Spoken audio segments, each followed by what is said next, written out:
Mr. President, I rise on behalf of the Nationals in this place to also provide condolences to the family of former Senator Russell Trood, who passed away on earlier this year. Russell was a great mate of mine, as he was a great mate of so many people in this place. I would also note that for me, whilst he had arrived here quite some years after I had arrived, he also played a bit of a mentor to me, and particularly he used to reflect on my behaviour from time to time and said he had arrived not a day too late. He was born in 1948, completed his education at the University of Sydney before spending time studying abroad in both Wales and Canada. Indeed, it was during this time that Russell penned one of his very first letters to an editor in praise of Senate committees, a telling sign of what was to come. Prior to his election in the Senate, Russell had a successful career as an academic. He was a Professor of International Relations at Griffith University, served on the boards of numerous policy institutes in that field, including the Australian Institute of International Affairs and the Australian Indonesia Institute. I referred to him pretty much within a week of meeting him as Professor.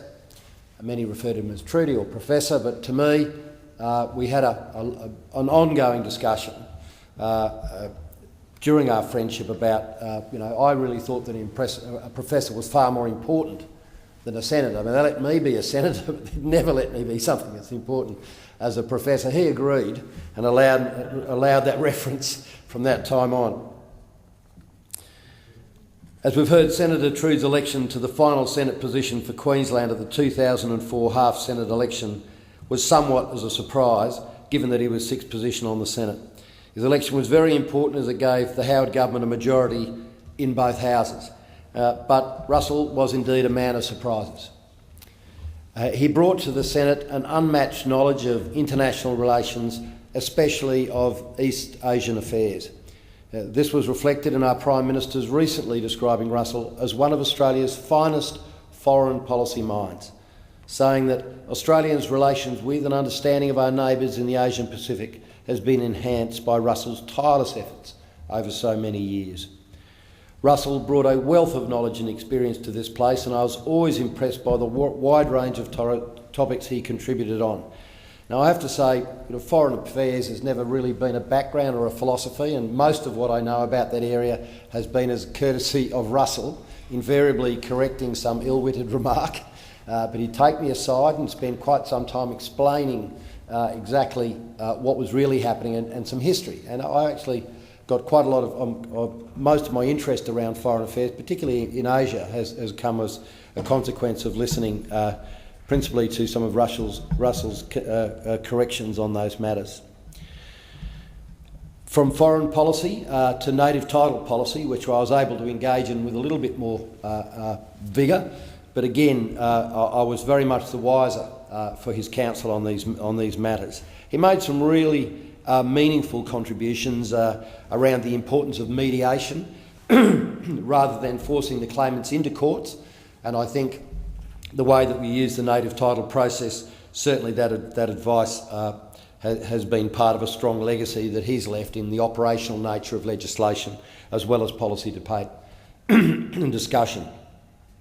As a strong supporter of the Australian Defence Force parliamentary program, I knew of his huge enjoyment and the experience he got out on the HMS Anzac and HMS Success as part of his RIMPAC exercises off Hawaii. And to know Russell was, when you first met him, I used to think I had him boxed. Professor, such an erudite man, such a knowledgeable man. But every time you saw him in another environment, it was another surprise. You can just see him on the deck of a destroyer, engaging with the crew as fluently, as easily as he would engage with his peers in this place. Quite a remarkable communicator, and just had a way with people. Very hard working. He was always doing something. You go and see him in his office, he always had time for you, but he was writing something or poring over some work.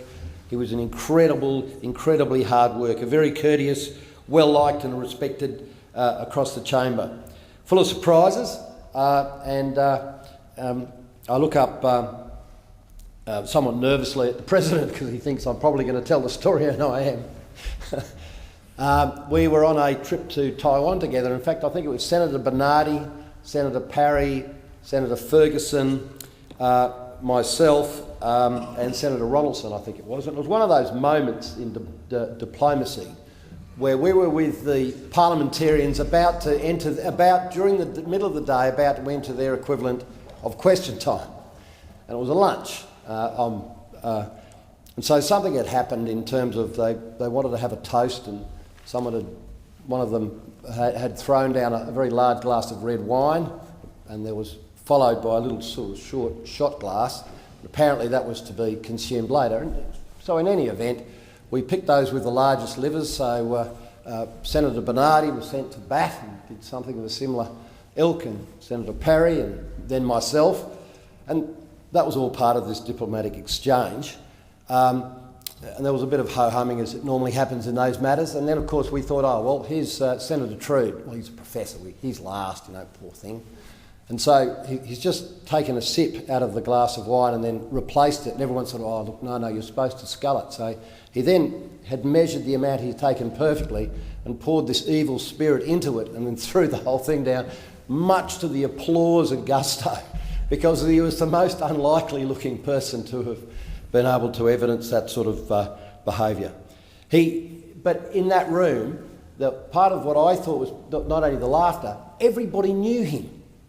They didn't know who I was, they didn't know who, I'm sure, the President was, or Bernardi, but everybody knew who Russell was. So no matter where you went, he always had this great affection for people. People actually knew who he was. Not only he was a senator, he was also Russell Trood. So when we lost him to this place, which is very sad, it was a great loss to public affairs.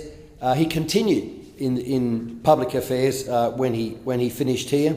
In 2012, he completed an appointment as a special envoy of the Prime Minister of Australia for Eastern Europe. During this time, he also became the United Nations Association for Australia's National President and Director of the Griffith Azer Institute, where he encouraged better relations between Australia and Asia-Pacific countries. He will be remembered as a senator, a scholar, a diplomat who served this country, made a lasting and distinguished contribution to public affairs, particularly in his specialist field of international relations. We in Parliament and the wider community have all lost a valued friend and esteemed colleague, and Australia is better for his public service. So on behalf of the Nationals and this place more broadly, I pass on our condolences and thoughts to Professor Trood's family, his devoted wife Dale and his children James and Phoebe, and to his many friends. We'll miss you, Wayne. Vale, Russell Trood.